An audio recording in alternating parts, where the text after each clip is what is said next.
fitness influencers who ruined their career.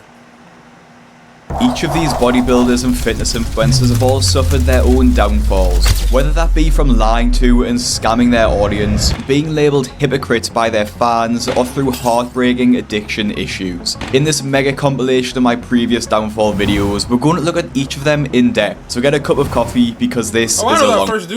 I know that first dude.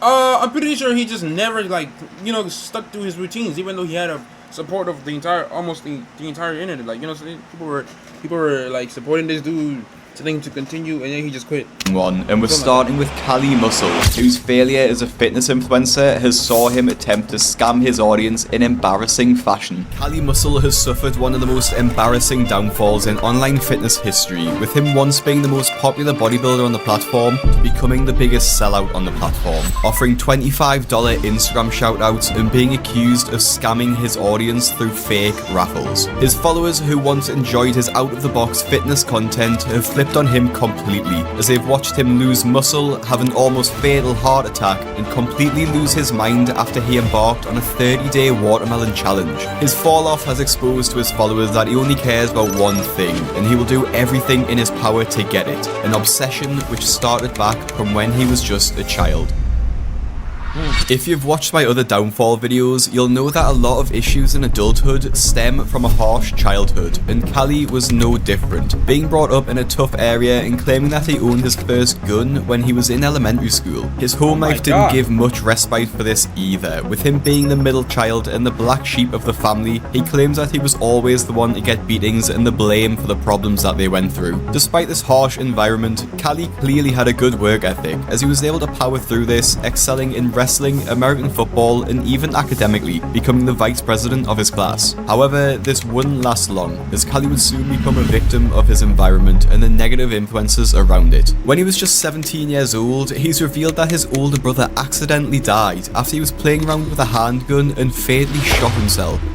This left Kali as the oldest sibling, and with his family struggling to pay for necessities such as food, he sought the help of his wrestling coach and role model, who gave him a piece of advice which would change his life forever. Kali, a man must do what he needs to do in order to survive in this world. In Kali's interpretation of this, due to his rough upbringing, this meant taking from the people who had what he wanted, and he was not afraid to get his hands dirty. By the time Kali was 19 years old, he already looked like this, but unfortunately for him, this photo was taken from prison. In just a year or two after getting that advice, he robbed someone on the street, which ended up with a jail sentence for Kali, and it was just an early sign of his insatiable need for money. Kali actually claimed that he was natural during this time too, and later gave us an insight into what he was eating to become this big at just 19 years old, which is probably peak Kali Muscle content, as he uploaded this video 9 years ago detailing how he made a high-calorie meal in prison. Kali Muscle, how can I get swole like you? I say, what you eating? Oh, I eat a chicken breast and 2 asparagus a day. I say, you ain't gonna never get swole. As funny as this was, it clearly worked, as Kali left prison looking like an absolute beast, and knew that this would be the start of his new life of stardom. But it wouldn't come easy, and it would take him down a questionable route. Kali started his journey into fame and fortune by doing some pretty meager work and appearing in some commercials here and there. Most notably, he appeared in a Geico advert where he was showing off his physique and flexing while directing the traffic. This type of role was Kali's bread and butter, and he was cast in multiple music videos, including a Kendrick Lamar video, being the typical angry bodybuilder. But this wasn't quite cutting it for Kali, and he wasn't getting the success that he dreamt of. Kali decided he was going to take a very different approach to becoming famous. The first of which was to appear on different US game shows, including Fear Factor and 1v100, where he introduced himself as just muscle. It's safe to say Kali was very much trying to build a career on just having big muscles and a strong physique, but this will probably cause him problems in the future. He also still claimed he was 100% natural despite looking like this, and people only really followed and hired him for his monstrous size. He also used this monstrous size as a way to break into the adult film industry by creating creating an alter ego known as Chuck Basher and producing some very seductive images for other men. Despite his efforts and his foray into the adult film industry, nothing really took off for him and he was stuck in the world of creating advertisements. However, there was something that was taking off at the same time Cali was coming up around 2008, and it would change his fortunes forever. Alright, so here we are in front of the elephants. This is the first ever video uploaded onto YouTube.com, and it was uploaded in April 2005, 19 years ago now. And just 3 years after this was uploaded, Cali Muscle created his YouTube account and started posting his workout videos on there. Cali had the foresight that YouTube could someday take off, and it didn't take long for this account to get recognized, as even as early as 2010, his videos had hundreds and thousands of views on them. On his Oh, the old times, man. The old times were so good. The old days were like just so good. Like YouTube was like just such a place for such good entertainment. Like it was so like awesome. You know what I'm saying? Like I was being entertained by the simplest of things. Now I wasn't here for YouTube at that time. You know what I'm saying? But I was like just a few years after. Like you know, like around 2016, 2017. I was like 2015, 2016. Like it was so simple and just so awesome. Now I don't know if Vine was around this time. I don't know if Vine was still around, but there was videos of Vines on YouTube, and I was just so entertained. I would be watching these for hours. YouTube profile, you can see his hobbies included making money and his occupation was a hustler, although I'm not too sure why I left out Chuck Basher from here. Jokes aside, he really was a pioneer in the YouTube fitness space, gaining hundreds of thousands of views each video back then, which is the equivalent of millions now on the platform. Throughout the mid to late 2010s, Cali was really solidifying himself as a household name in the fitness industry, showing off his physique and guiding newcomers to the gym on how to work out in order to look like him. People have often questioned his advice though, and still do, for good reason, but the majority of the comments at this time were positive towards Cali. The kicker was though, but the majority of the comments at this That slowdown at the end was too dang. Always got motivated. time were positive towards Cali. The kicker was though that he I watched him. Even I was entertained by Cali Muscle. I watched like many of his videos, you know what I'm saying? But no.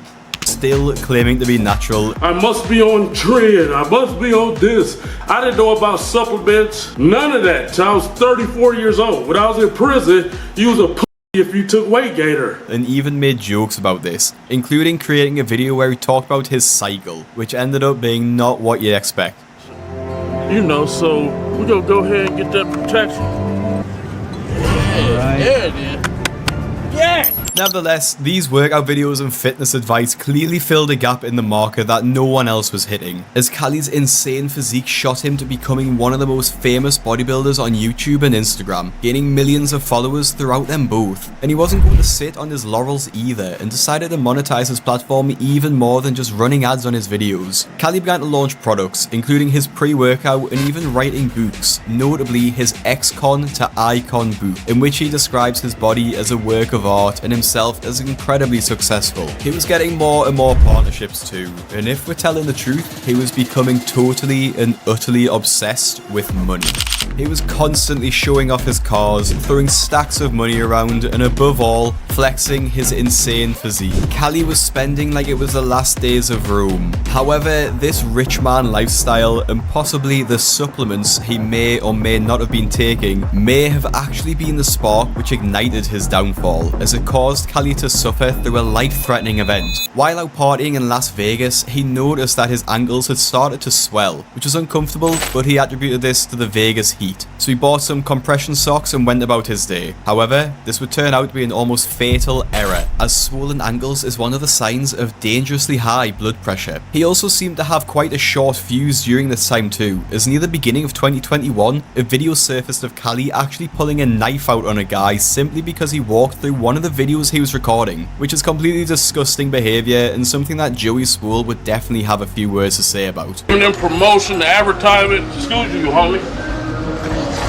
Excuse me. Oh, my bad. You good? You good? Yeah, I'm good too. Yeah. I got too. What you mean? You ain't gotta tell me, homie.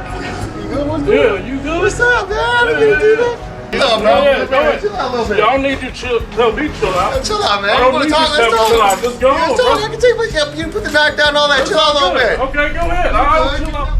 When Cali did get his health finally checked out, in another show of arrogance, he told the doctors that their machines were wrong and that it couldn't be correct because he was shredded.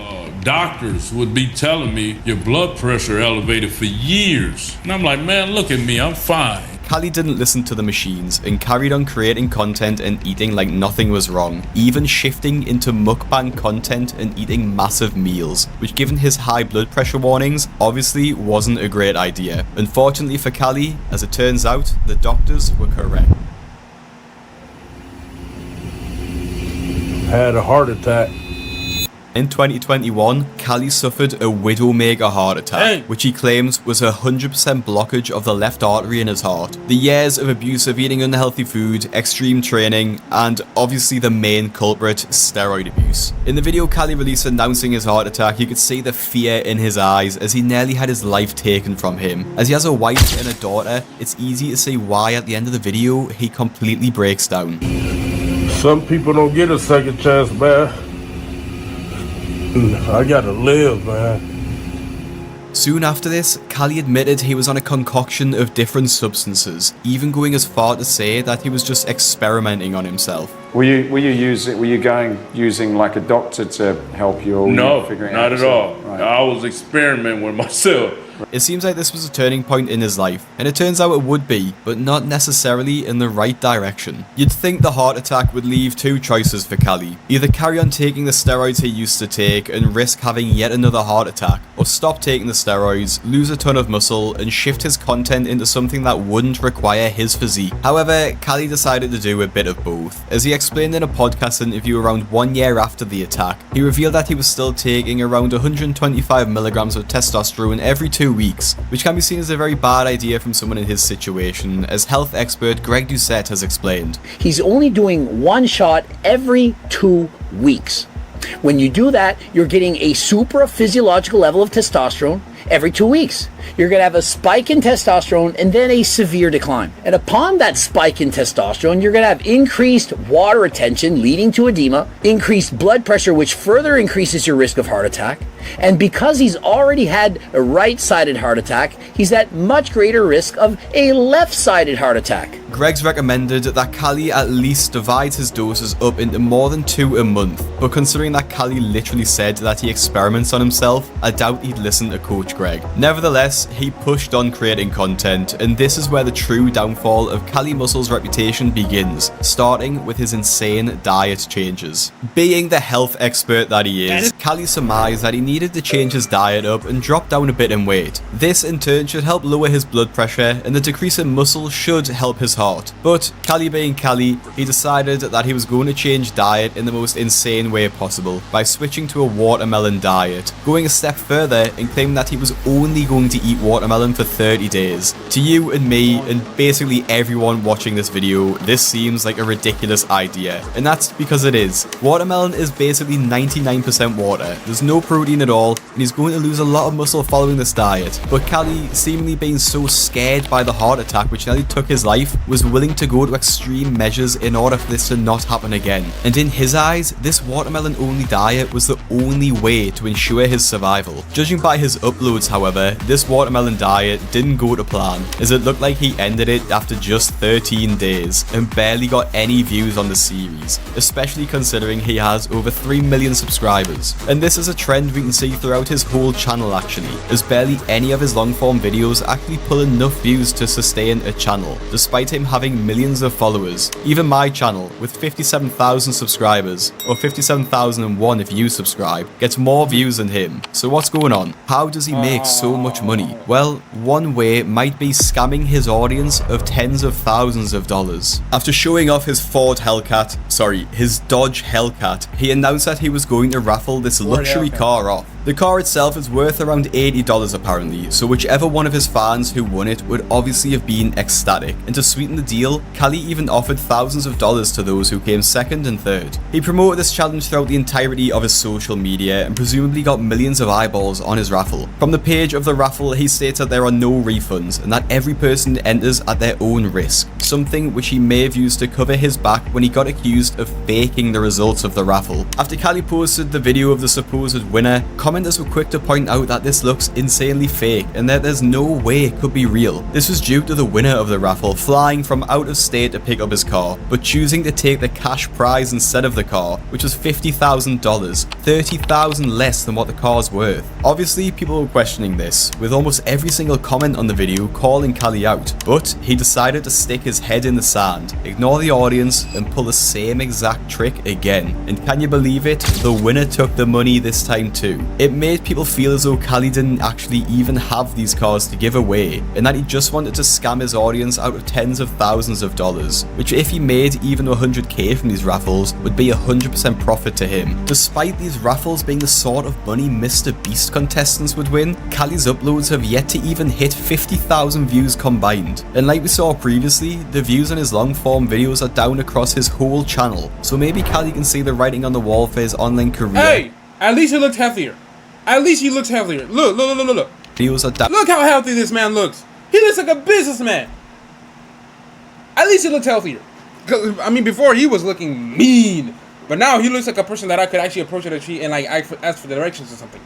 Hey! Down across his whole channel. I'm just so saying. Maybe Cali can see the writing on the wall for his online career and is looking for the next way to make quick cash online. The most embarrassing of these money-making schemes is to sell advertising space on his Instagram and TikTok. For just $25 you can buy a shout out on his Instagram page, which boasts 1.2 million followers, and Cali really has no shame when it comes to what he promotes, as he's recently shared a shout out to a crypto coin named after the worst viral meme of 2024, the Hawk Turd coin. His Instagram and YouTube channel have become a shadow of what they once were, as every single post he shares is him either flexing his ad payments from Instagram and YouTube, advertising his shoutouts, or trying to shill his course on how to gain views and followers online. This seems ironic, as Cali barely gets any views anymore and recently uploaded a video titled "Facebook Sucks," which is him basically complaining that he doesn't get paid anymore from Facebook. The top comment on this video summed up Cali's downfall perfectly,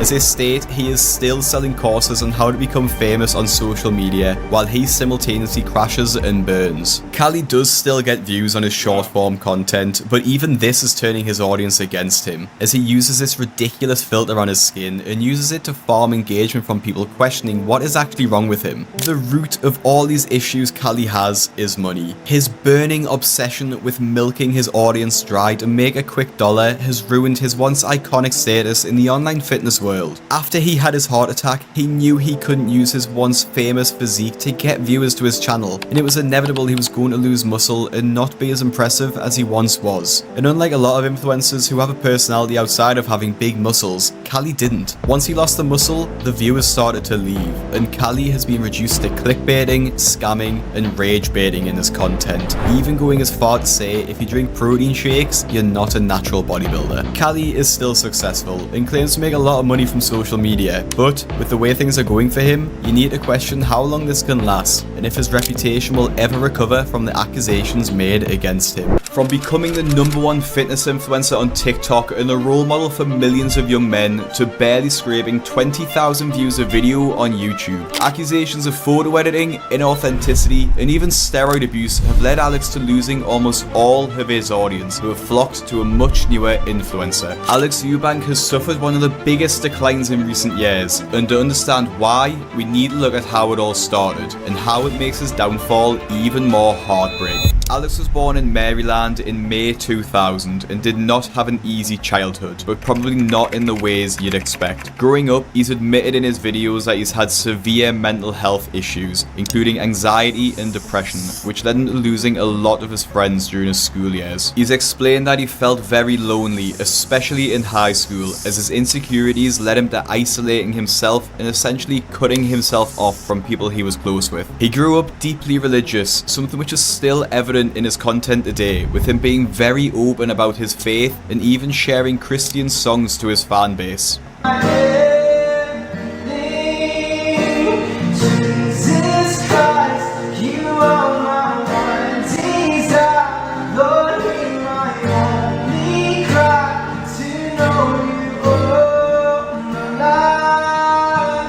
credits his faith to him healing from his mental health issues, often leaving heartfelt testimony videos talking about how higher powers helped to pull him out of misery. However, it was the social isolation which so many young men experience that seemed to lead him to the gym. His hardworking nature shone through in his progress in the gym, and after his first couple of years of training, he had already made huge gains, having gone looking like this to something more like this and this. During this time, he started his YouTube channel, documenting his progress in the gym and posting somewhat frequent vlogs. He didn't really see much traction, however, as can be seen in his social blade. In March of 2020, he uploaded one of his first training vlogs, outlining his leg day. In the description, he talked about how he's excited about almost reaching 500 subscribers, and also created an 8-week fitness program, showing his ambitions in creating a fitness business early in his online career. Despite these gains, he still wanted so much more, and decided that he needed to rebrand, beginning the rise of the Alex Eubank you probably know today. After growing out his hair to the signature Greek god style, he began to finally start getting traction on YouTube. Most of this growth came in early 2021 with the release of his well-edited fitness tutorials, as well as tips on becoming a fitness influencer. His main growth was actually on TikTok,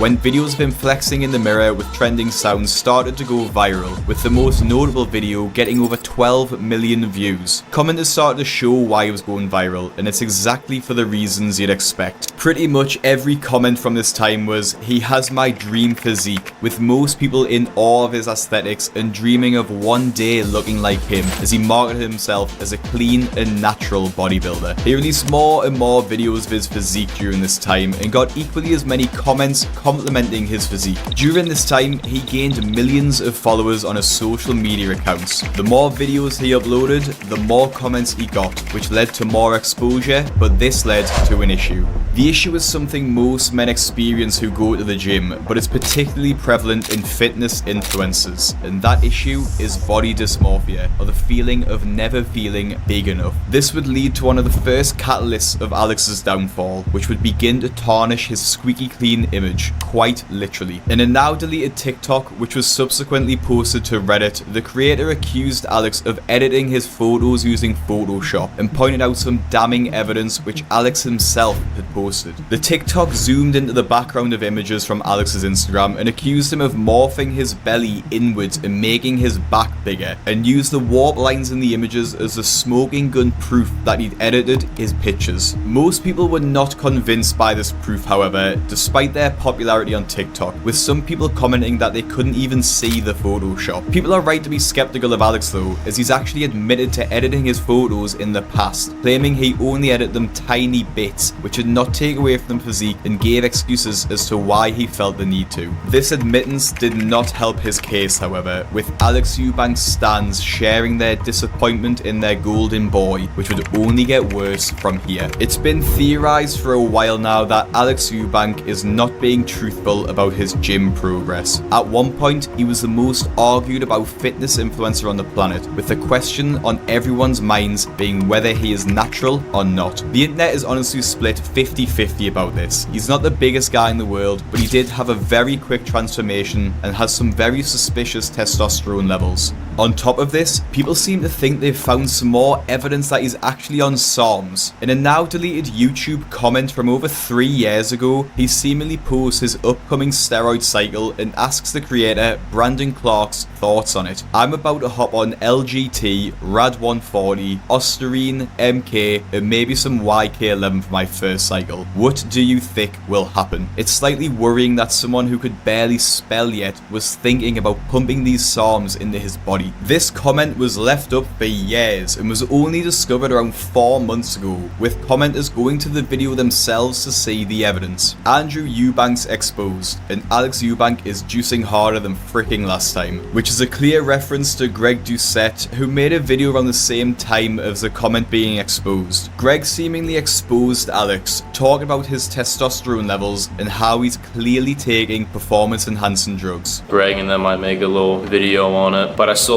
claiming 100% natural. And so Greg and them might make a video on it, but I'm still claiming 100% natural. And so although he knows that after I see this blood work, I'm going to say he's not natural, he still claims he's 100% natural. So I have it in front of me front of me. So total testosterone was 932. Reference range was 250 to 1100. Total testosterone 932. Alex Eubanks' highest previous total, just over 600. But more recently, it was at 225 and just over 400. Yeah, honestly. What's the average testosterone level, bro? Dang! Oh. 264 to 1,000 nanograms per deciliter. I don't know what that means. This range can vary based on age and individual factors for younger men, particularly in the 20s. Okay, I literally just texted you. Oh. Overall, just definitely feel the difference of not having like low test when I'm like shredded like I was last year, all year. And so he literally feels the difference of not having low test. He feels like he's getting better sleep, he's making more gains in the gym, even without training as hard. He can eat more what he wants, he doesn't have to do cardio, slacking Hey, off. you know what? This makes me want to address it. I'm not gonna lie to y'all, I have a bit of a body dysmorphia. I do have a little bit of a body dysmorphia. It's not, I mean, I don't hate my body. I don't feel like I'm not big enough. I just feel like I'm not, like, you know, like where I could be. You know what I'm saying? I don't know if I would say it's body dysmorphia, but I think it is body dysmorphia. But it's like, I feel like I could be better. Like, I could be bigger. Well, no, not bigger, but like, you know, just a bit bigger. Just a little bigger, a little more shredded, you know what I'm saying? Less body fat. At least, I want my body to be at the point where my abs are visible, at least. Because, you know, more visible. So you know what? I might go on a body transformation journey. I might start filming me doing some home workouts, some gym workouts. Because it's almost, school is almost starting back up. So you know what I'm saying? It's almost gonna become winter. So I might as well. I might as well go on a body transformation journey. You know what I'm saying? Because I mean, don't get me wrong. You have body dysmorphia too. For what? For what, dude? What you need? I mean, okay, so for what, dude? You look great. You look great. Jim, all could be attributed to adding in clomiphene. Greg also exposes Alex Eubanks' old video where he actually promotes taking SARMs. Another tip is to have HGH boosters. There's some SARMs that are that help boost your HGH or any type of HGH supplement. Alright. Hold on, wait. Oh my god. I gotta edit my What is it? My soundboard. My soundboard system. I gotta edit it because explosion sound effect. I need to put this on my soundboard. Maybe not that one, maybe this one. I need that one. That's saying, like, I see somebody in the chat and I'm like, welcome to the chat! You feel me?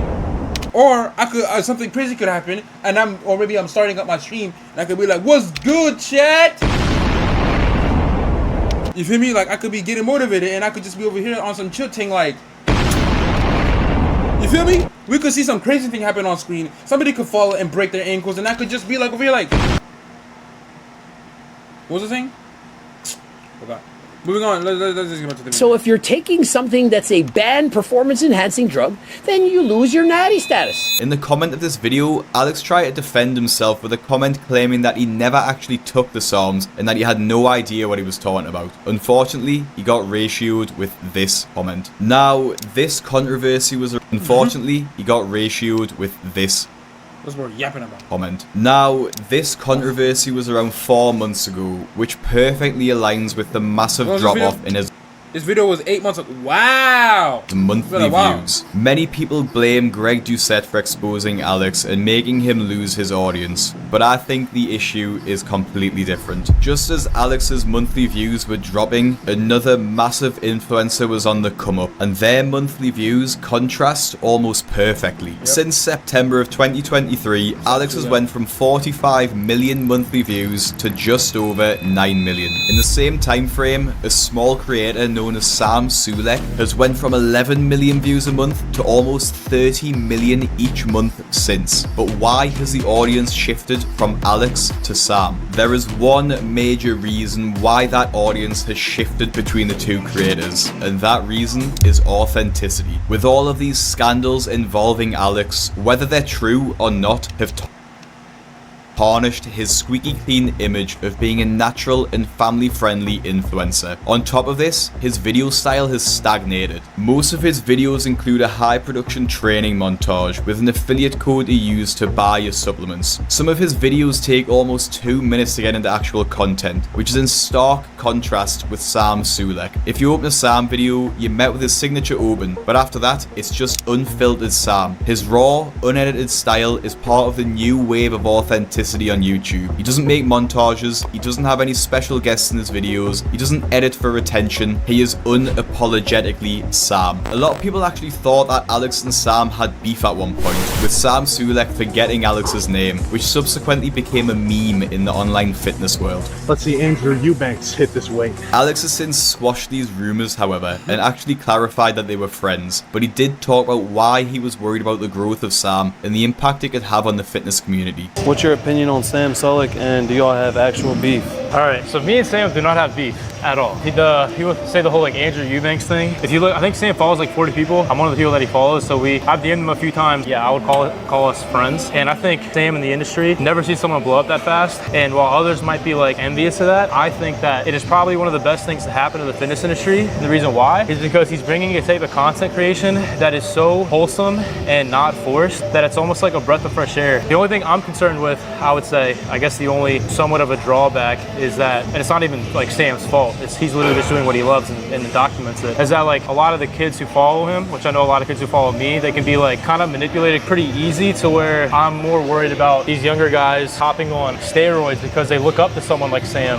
who again, he doesn't promote steroid uses at all, so I respect him for that. But it's like these kids will see him being young, really successful, and also looking extremely swole, obviously on gear, and then they might be more tempted to like hop on gear themselves to be like the role model that they look up to. So this Alex Eubank video was originally released at the end of 2023, and now at the end of 2024 there's been a major update on Alex. He has since released a video where he's announced he's going to start taking TRT, and to say this was met with backlash by his audience would be putting it lightly. After spending the last year bashing those who abuse gear, like you just saw in the previous clip, he himself has jumped on and used the excuse that he has low testosterone as a reason for using. I'm not here to please anyone, I'm not here to fit in anyone's box, I'm here for me. I'm officially stepping into the world of testosterone, not because I need validation, not because I'm chasing numbers or approval, but because I have more to prove to myself.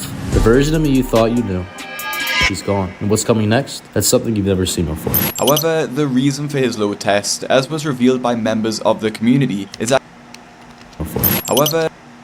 you're not plateau, dude. You're refusing to bulk. How do you want to be bigger if you're not gonna give yourself the raw material to do so? You, whatever it says over there, to 190 at maintenance.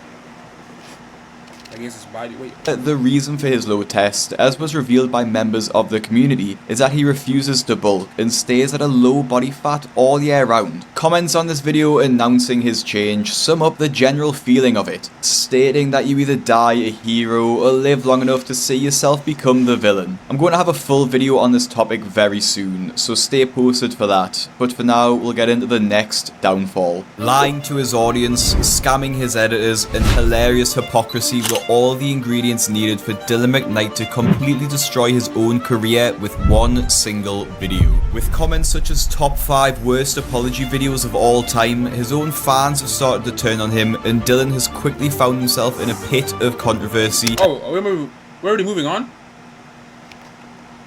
Dang, that was fast. Already moving on, I guess. And on his way to becoming the #1 most hated influencer. So how and why did someone who gained 50,000 subscribers last month destroy his career in a single video?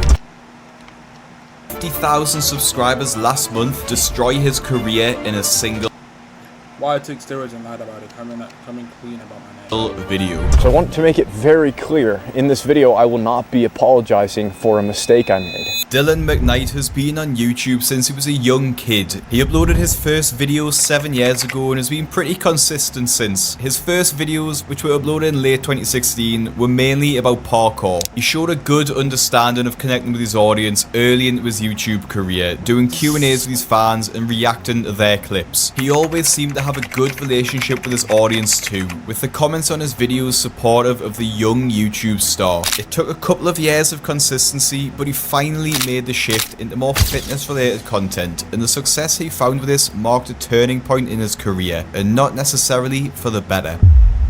His fitness content started with videos of his transformation, which was seriously impressive for just a year of training, almost suspiciously impressive. There were murmurs in the Natty or Not subreddit that Dylan wasn't being entirely truthful about his natural transformation, with commenters claiming that if you're dumb enough to believe his transformation is the result of just hard work, you will buy sand in the desert. Nevertheless, Dylan's audience started to grow. His workout advice and motivational videos racked up millions of views each time he posted them, with his audience believing that if they followed his advice and worked hard, they would go from the once skinny kid that Dylan was to the ripped Greek god figure that Dylan had achieved. He found social media success in 2021. He moved out of his parents' home and started to pursue content creation full time. He uploaded regularly in a vlog style as well as the same tutorials from before. He's kept this up for years, with some of the most viewed videos coming in the Connor Murphy formula of approaching girls in the street and using them for content. In the past few years, he's gained over 650,000 subscribers and millions of views each month, which according to Dylan himself allows him to rake in over $10,000 a month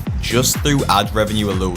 With YouTuber being one of the most sought after jobs in the world, it's no surprise that Dylan did everything in his power to become one and maintain a consistent upload schedule, even if it came at the expense of others.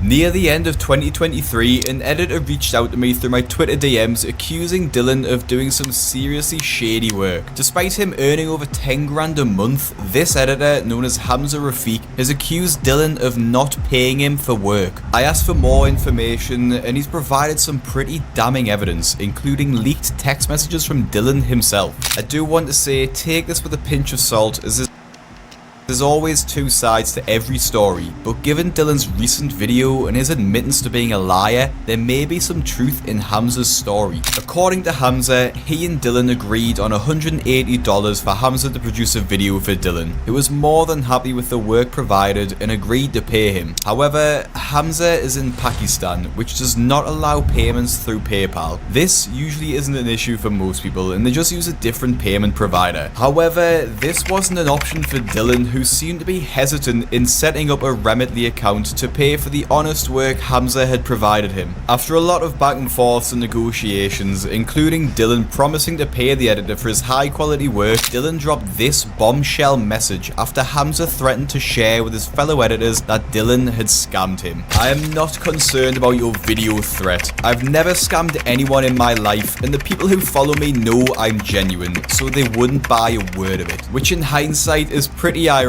considering his latest apology video, which we'll get into soon. Dylan then tells Hamza it's either going to be PayPal or nothing. After this, Hamza finally sent Dylan a PayPal link from a family member in another country. However, Dylan went dark. He stopped replying to the editor, ignoring any messages coming from him. To this day, Hamza still hasn't been paid and told Dylan to just donate the money he owed to a charity. Despite calling himself genuine and not a scammer, he's let an editor do work for him, posted the video with his work and refused to pay him. This is merely the first instance of Dylan being dishonest to his fans, where his downfall will truly begin. People on Reddit, in comment sections of videos and throughout social media, it was such a hot topic that even Greg Doucette made a Natty or Not video on him, garnering over 450,000 views. Greg came to the conclusion that many people weren't expecting, and it went against the general consensus of the time. I don't see that this guy went from nothing to something. He went from something to something else, a bigger version of himself. You know, he set a goal and he achieved it, and I hope he continues and I hope he stays natural. However, Greg was wrong. On the 23rd of December 2023, completely out of the blue, Dylan McKnight released a video titled "Why I Took Steroids and Lied About It, Coming Clean About My Natty Status," and it is one of the most egotistical and embarrassing apology videos ever released. In it, he talks about how he's never asked people to look up to him and that he's not a god or a king, reminding his audience that he is a mere man. I never asked any of you to look up to me. I am not your God. I am a man. I am fallible. All I ever wanted to do on here was to be relatable and to be personal, to be your friend. I never asked to be pedestalized. I never asked for any of that. He knows he lied to his audience. He even acknowledges that they'll probably feel betrayed by this video, yet he refuses to apologize. So I want to make it very clear, in this video I will not be apologizing for a mistake I made. I'm simply owning up to that mistake and taking accountability as a man. And that is why you will not hear me say sorry today. Despite spending years of his life giving out fitness tips with the pretense that the person giving the advice and selling the supplements is natural, he doesn't think he's done anything worth apologizing about. Because the truth of the matter is, right, making this video right now is debatably one of the most selfless things I have ever done in my entire life. You know, the real truth of it is that I could continue to lie about this, keep making money from it, and none of you would ever know, just as most of your favorite fitness influencers do. Later in the video, he admits to taking Ostarine early into his lifting career, which is a SARM that is commonly used, but he claims he took a very small dose, less than what women use when they take the steroid, as explained by Coach Greg. And then after that, he's saying, well, it wasn't actually steroids, it's a step down, and it was over 3 years ago, and it was just for over a month, and it was 7.5 milligrams, and it's a lower dose than what females take, and I can attest to that. Most women who take Ostarine taking 10 milligrams, most men taking 25, and even at 25 milligrams on a full cycle, perhaps you could gain 4 or 5 pounds of muscle. You're not, unless you're a woman, going to experience mind-blowing growth from taking Ostarine. His fans have not took the announcement lightly, with comments such as "It's okay, we never believed you were natural in the first place," and "Don't worry Dylan, I never looked up to you and knew you were lying in the beginning." Greg Doucette's video titled "Dylan McKnight is not sorry for lying to you" has gone on to gain more views than the original video, which shows the sentiment of how his followers are feeling towards Dylan, which mirrors how Greg felt about Dylan's pathetic video. I think that's why I got into social media in the first place. You know, to get that attention that I never got. And so you feel bad for the guy. And so you write comments, "Oh, it's okay, Dylan. We understand. I was like that too. It's okay." That is what people do when they lie. People, rather than just saying they're sorry that they made a mistake and actually owning up to it, they try to gaslight you, they try to appeal to your emotions, they do anything but take actual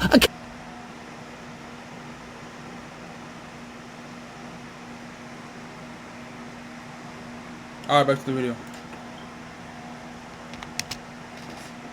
accountability. And so Dylan saying, "Oh, I took a little bit of Ostarine, but it was over 3 years ago. I'm 100% natural." Is he actually apologizing for anything, or is he trying to appeal to our emotions? Not only did Dylan lie to his fans, he's also a massive hypocrite. Prior to his admittance, he created a video in the past talking about the damage Sam Sulek is doing with promoting steroid abuse, even accusing him of having a mental illness with an addiction to steroids. Bear in mind, this video is only 3 months before Dylan posted his video admitting he took steroids, and some of the things he says are utterly embarrassing considering what we know now. He says that you're a beta male if you take steroids, and how he had 100% natural transformation and more. I have a huge problem with the people who are at the face of this industry right now. Although I think they're extraordinarily great people, frankly I just don't think these people should be seen as role models. And at the forefront of these people is Sam Sulek. If you offer any kind of criticism towards him, his massive fan base will just completely retaliate against you. Don't worry, I'm not here to offer any criticism. I'm just here to say that I think the way he abuses drugs, the destruction he's deliberately inflicting on his body is quite stupid. And frankly, I think this should be classified as a mental illness. This guy is literally probably infertile. You know, he's not going to be able to have kids, but he won't have to worry about that because he's going to be dead in a couple years, right? Oh, but at least he's huge.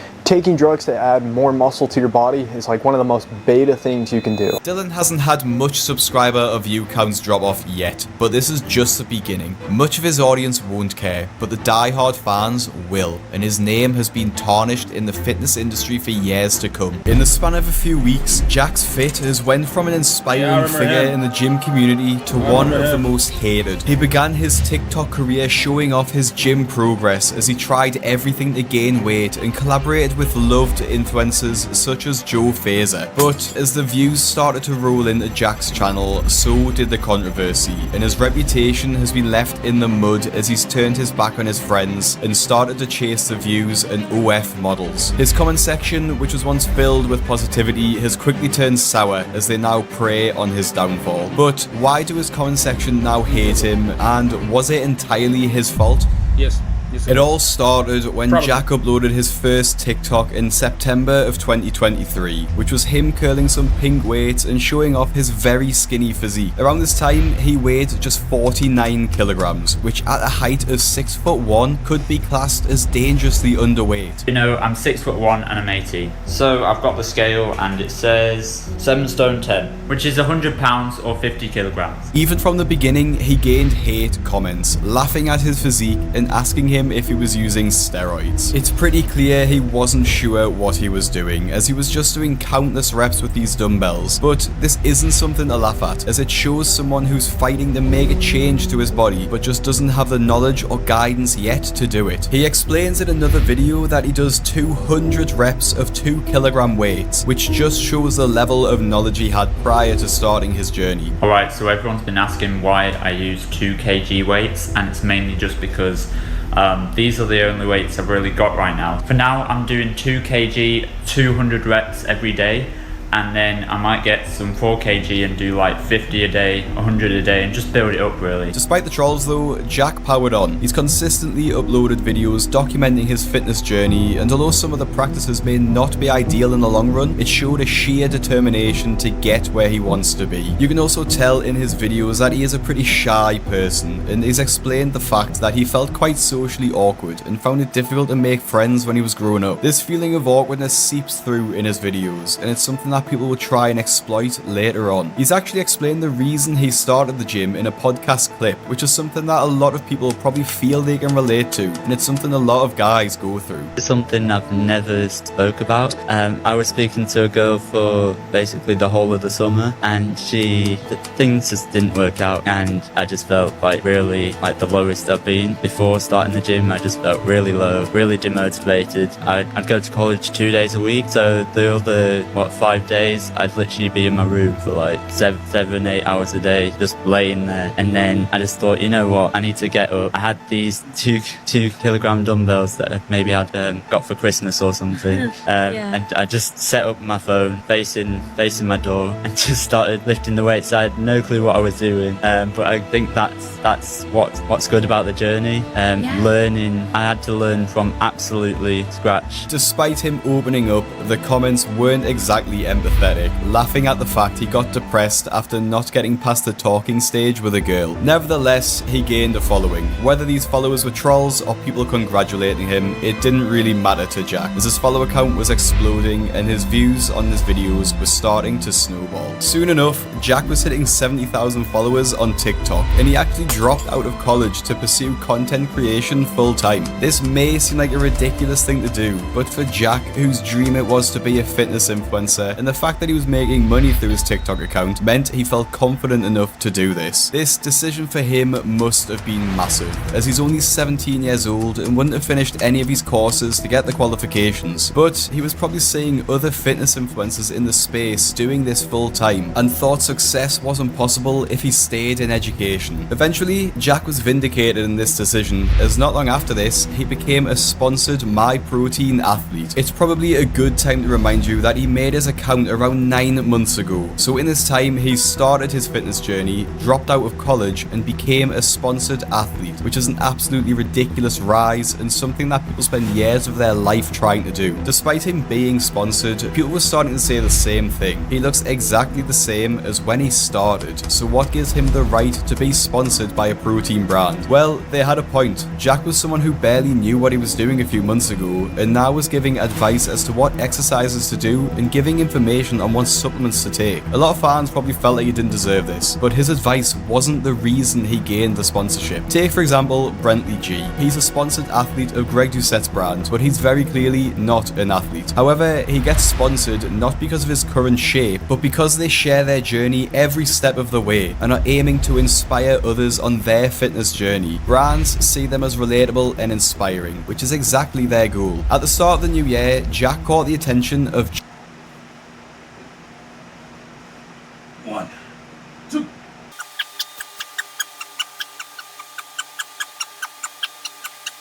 30 lightweight ones?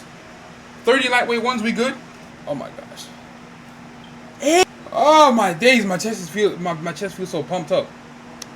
Video titled "Here's How to Get Big as a Skinny Guy," which has went on to gain 1 million views and tons of positivity in the comment section. This guy's gonna be a Chad soon, trust the vision. However, despite the faith that his fan base had for him, 4 months on from this video, Jack has still struggled to gain any more weight and is currently sitting at around 55 kilograms. His daily eating videos show that he still isn't eating enough and making questionable choices when it comes to his weight gain, which his comment section is relentless in telling him. Nevertheless, his audience is still growing, but is starting to notice a change in Jack's personality. Jack started to do more and more collabs with other influencers, which as someone who had no confidence in himself just mere months ago, it's honestly great to see. You don't need to be a beast to meet up with other creators online for gym sessions, and it was good to see him looking like he was genuinely making friends in the industry. He was going to lifting events, meeting people, getting gifts from different gym companies and more. To him, this was a dream come true, and life must have felt as though it was moving at 1,000,000 miles an hour. It was everything he dreamt of, and he was having the time of his life. But the candle that burns the brightest burns out twice as fast, and Jack's candle was about to burn out very soon. Jack started to get his vision clouded by the clout and views, beginning to post rage bait and start chasing the money. Unfortunately, there are people online who look to exploit creators like Jack, people who have been thrust into the limelight and have been given everything without a chance to process or know what they're doing with it, and those people started to target Jack.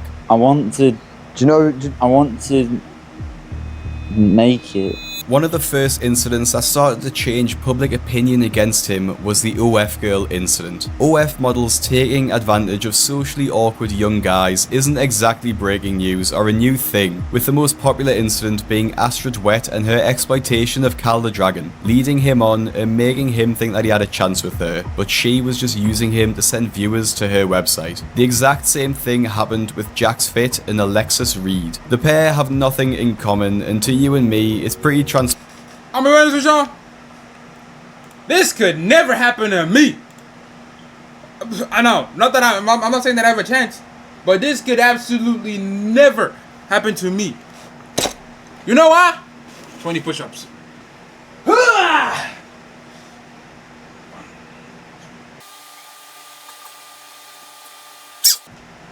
Perfection. Perfection. Perfection.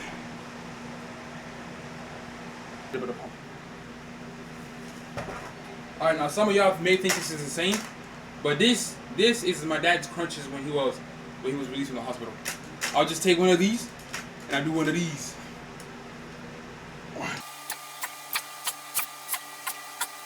Now hence, my back. But when I do that, every single part of me just starts to hurt right when I'm done. Part of me just starts to hurt when I'm done. By watching this. It's apparent what she was doing. Jack, you can handle all that, Jack. Also, as I was saying earlier, this could never happen to me. This situation could never happen to me. Can handle anything. After Jack called himself a stud, he showed that he met up with Alexis and filmed a collab, but I don't want to pay for her OF, so we can't know for certain this is all they filmed. After he rightly got called out for filming with an OF model, he clapped back, claiming she was his friend and in no way using him for views. Right, it's getting pretty annoying now, you need to stop. At the end of the day, I've got a lot of friends that do social media, I do videos with them, I do collabs. They are not using me for clout. But this situation seemed to escalate after Jack appeared on stream with Ed Matthews, an OF manager who was known for exploiting people like him and using them for clip farming and views. Jack can be seen in the background of the stream that Ed Matthews put together, looking incredibly uncomfortable, looking down at his phone most of the time. Alexis doesn't actually make too much of an effort to speak to him either, which just adds to the awkwardness of the stream, especially considering it looked like a double date scenario. At one point, Ed even tells him to loosen up a bit and drink more because he BDG has me for real. What does that mean? I don't know what that is. He just looks incredibly uncomfortable filming with the group. To give some context as to how Jack felt Baby girl has me? What does that mean? What? Okay. About Alexis, earlier in the stream, he tried his luck with her and put his arm around her in the back of a car, which is incredibly difficult viewing, but may explain his actions later in the same stream, which is where most of the controversy around him has... Oh, that looks so awkward. That looks so awkward. I mean, the thing is, I would be in that situation, low key. I would just be one of these, or like one of these counting shoulders. 1, 2, 3, 4. I'll be caught liking like this too. Just in quiet, just silence, and just one of these. And then she pulls off on me and smacks me, and I'm like. Up. A lot of his friends in the industry could see what Ed and Alexis were doing with Jack. They made videos and TikToks and started to call on him to stop streaming with the OF models and Ed Matthews. They don't want to see this fake facade that you put up of yourself, which isn't you. Hey Jess, get on my level.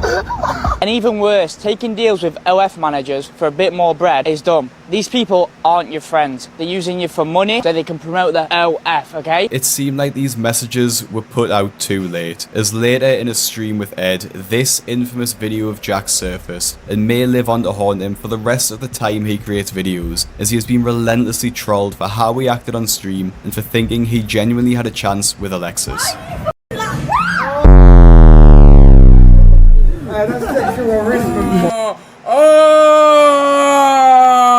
Oh my gosh! Oh my days! 18 push-ups! Oh my, 1, 2.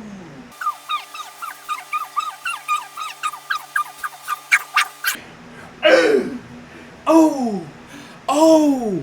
She said, ah! She said, oh my gosh! She said, oh my goodness me! She said, ah! Hold on, let's play that back. Trolled for how he acted on stream and for thinking he genuinely had a chance with Alexis. Oh my gosh! Oh my gosh! Oh! Oh, and he went in for deeper. He went in. He wanted more. He wanted more. He wanted more of that. And then she said, ah! She ran. Hold on, we gotta. For thinking. Hold on, we gotta slow that sucker down. Hold on. Playback speed. I was like, is this normal? All right.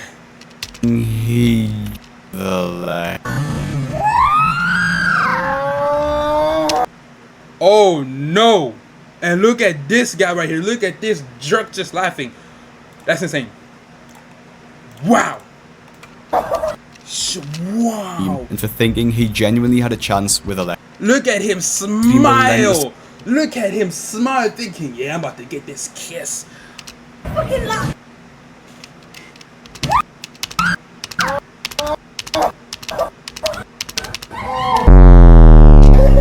Hey, listen, I'm gonna be honest with y'all. I'm gonna be honest with y'all. If I ever got hit with a juke like this, you might as well. I feel embarrassed for him, and I'm embarrassed for myself. We're gonna have to. We're going Taekwondo. We're going every single part of it. Not giggles. What you mean not giggles? Secondhand embarrassing is strong giggles. Huh?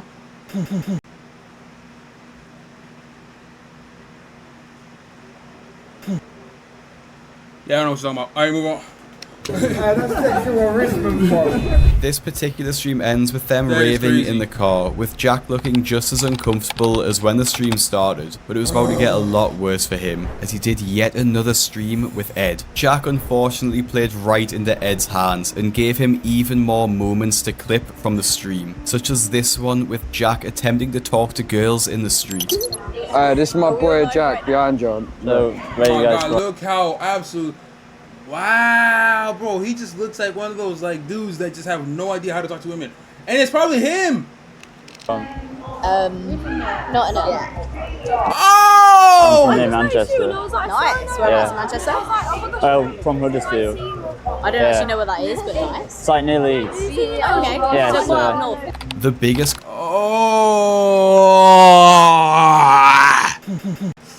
controversy from the stream, however, was when he accused one of his friends in the fitness industry of being a fake natural, just after filming a collab video with him. Ed asked Jack if he thought that James Beardwell, a well-liked influencer, was a fake natural, to which his response was to smirk and nod his head. This video is genuinely sad to see, and the comments in James's reaction to this video were that this was the beginning of Jack's downfall. Jack actually apologized too, but the apology video is almost as embarrassing as the clip itself, as he can't even contain his laughter throughout the apology, and seems to think that accusing his friend in the industry of steroids is a big joke.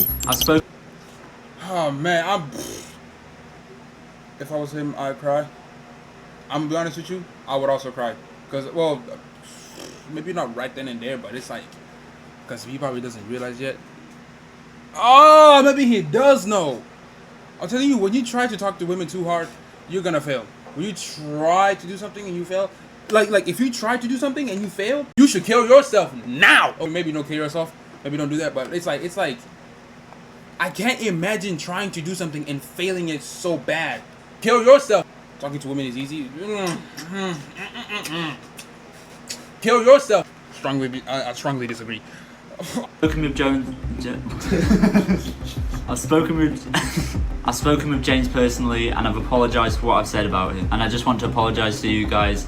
Maybe I've not been myself. This led him to That's release disgusting. an apology video for the apology video, and it's all getting slightly messy and confusing. And it was about to get even more messy for Jack after Ed Matthews leaked the DMs with Jack and himself after he claimed Ed was being a bad influence. And it showed that Jack messaged him about wanting to go to Marbella with him to pick up women and live a gym lad lifestyle, as Jack puts it. He also mentioned that they were trending at the minute and wanted to ride this wave of popularity. It seemed that all this fame and popularity with Ed Matthews had got to Jack's head, and he was not thinking straight. And in his second apology video, he seemed to finally wake up and claim that he realized his mistakes. He said he wanted to get back to his roots of doing just gym content, and admits that he's been exploited by different people who he thought he could trust. He's recently also filmed a video with Joe Fazer again, who seems to be acting like a big brother for Jack and can hopefully help pull him out of the controversy. But this leads to a bigger question. Is this all Jack's fault? My honest opinion is that Jack has been given too much way too quickly and has been severely exploited and misled into a lot of these situations. He's just an 18-year-old kid who has admitted to not having many friends and being very socially awkward. He's going to be very vulnerable to people like Ed Matthews, who can promise him money to jump on a stream with him and 2 OF models. Oh, wait, hold on, wait a minute. And to any young man, that just seems like a good time and a chance to make friends online. But in reality, it was just a way to use him for views. It's very easy to forget that all this happened from start to finish in 9 months, and Jack needs to learn very quickly who— Doesn't that mean he's 17? Or doesn't that mean he was 17 at that time? Because this was in 2024. November of 2024. So that means he was 17 at this. Oh! his true friends in the industry are, or he risks falling I don't know. I don't know whether he was 17 or 18 at that time. I don't know. into even more controversy. Prior to a stint Callum Vaughn Major. in rehab, jumping out a second-story window and chopping up kangaroos with a chainsaw, Callum Von Moger was jumping out a second-story window and chopping up Rude-tailed treat for Astra.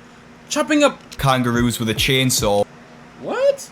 Callum Von Moger was being dubbed the next on. What?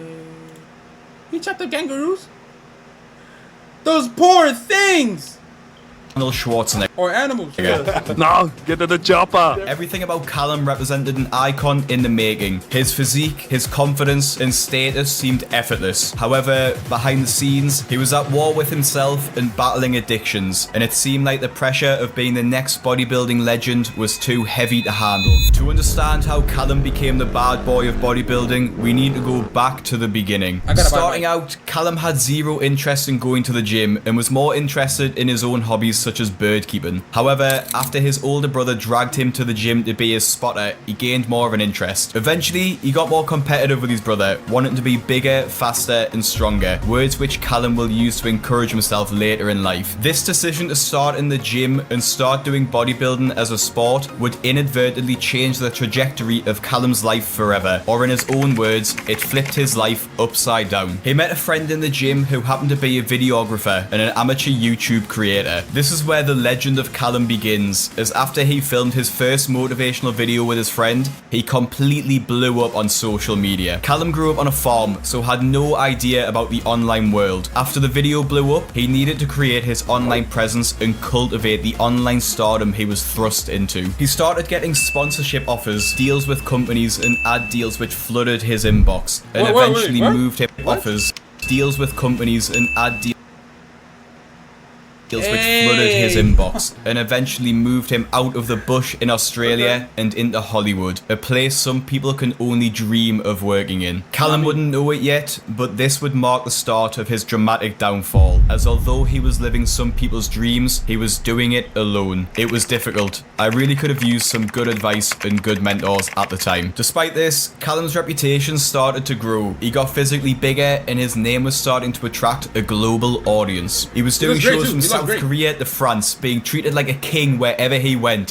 When I was at the very top and when I was winning competitions all around the world, South Korea, France, Australia, America, I was traveling month to month, going to expos. I think there was one year where every single month I was in a different country. He was barely 25 at this time, and he knew that he had the world at his feet. He was winning almost every show he went to and was garnering a massive following online. This led to one of Callum's most legendary moments, playing a young Arnold Schwarzenegger in the film Bigger. At this point, he was having interviews with Arnold himself. He was at the peak of his powers, but the bigger you are, the harder you fall, and Callum's fall was monumental.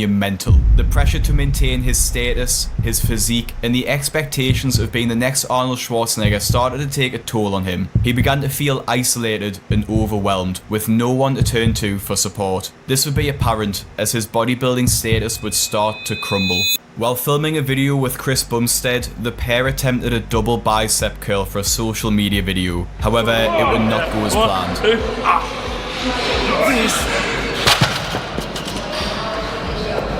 Oh, do you feel that? No, are you good? Are you good?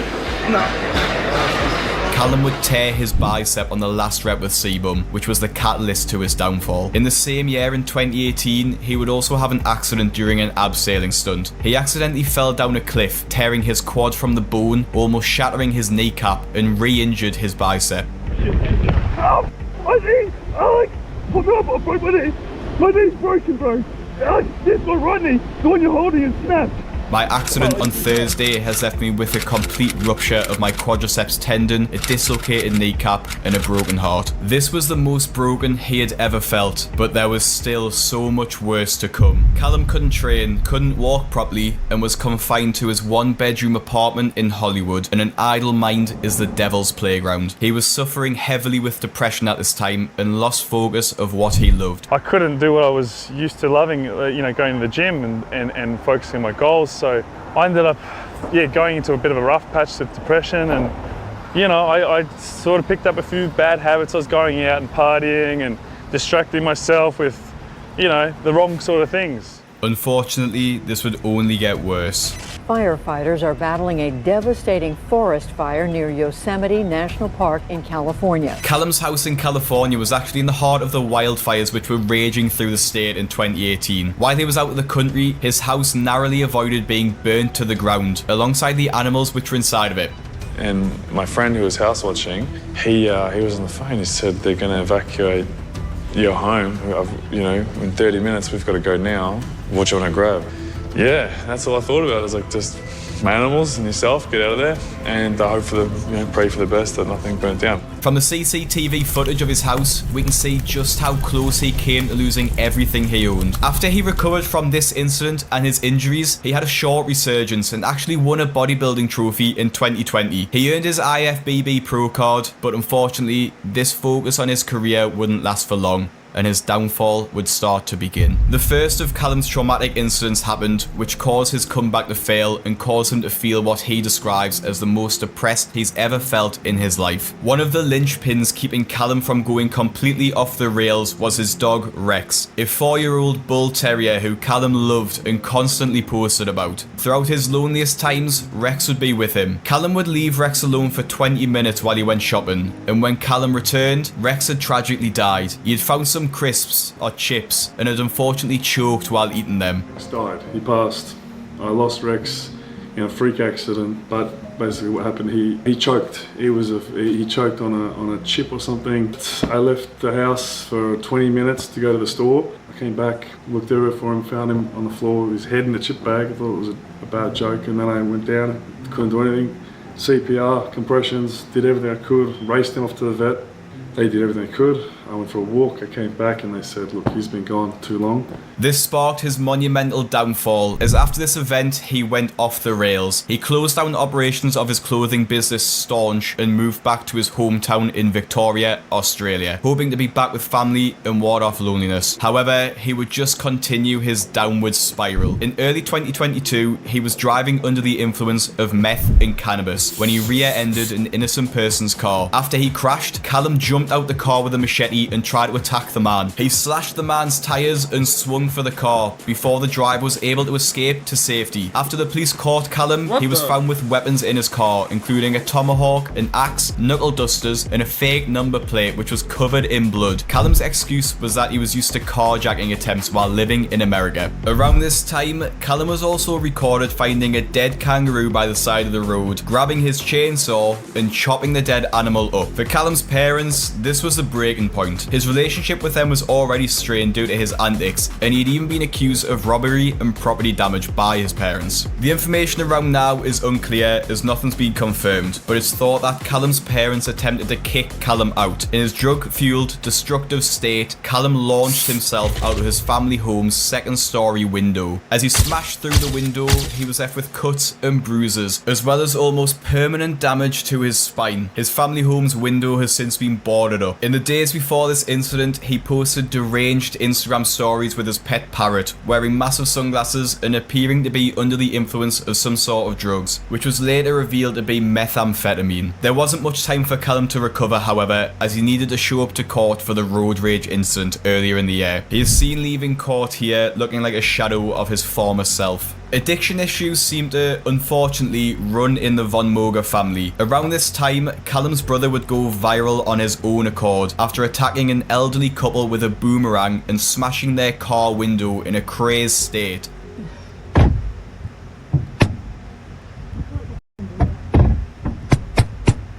You catching this? Yeah.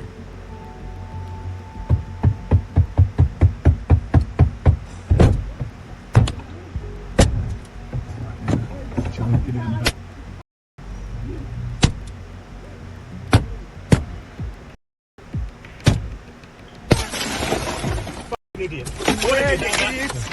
You got the vaccine, didn't both of you? You fucking both got the vaccine and it's lost your life. Leave me alone. Unfortunately, Callum's brother Eddie has since died after going mysteriously missing in 2023, which obviously devastated Callum. After the court case for Callum's road rage incident, his Instagram went dark. He didn't post for the entirety of 2022 until the very last day. In the post he made, he apologized for his absence on the platform, acknowledged his mistakes, and opened up about his personal struggles. Hey guys, I just wanted to finally check in with you here to say that I'm doing so much better. I know it's been a long time since I've been online. For those of you who don't know, earlier this year I was in a bad accident and I really hurt myself, and so I had to take some time off to heal and recover, and also I was going through a lot at the time, so I apologize for my absence, but I'm doing so much better now. I got all the help that I needed, but I want to now just leave 2022 in the past. It was a very tough year for me. I hope you all stay safe. and I'll see you in the new year. Cheers. He said he wanted to do better, and honestly, he's stuck to it. While he may never be Mr. Universe again, it's honestly amazing to see the resurgence he's going through, and it seems like he's back for good this time and committed to getting his life back on track. He's been posting consistently and looking a lot healthier, leaving the life that he once lived behind him. And so, what an awesome video. I'm not gonna lie, it nearly made me cry. Especially that last one. That last one was just awesome.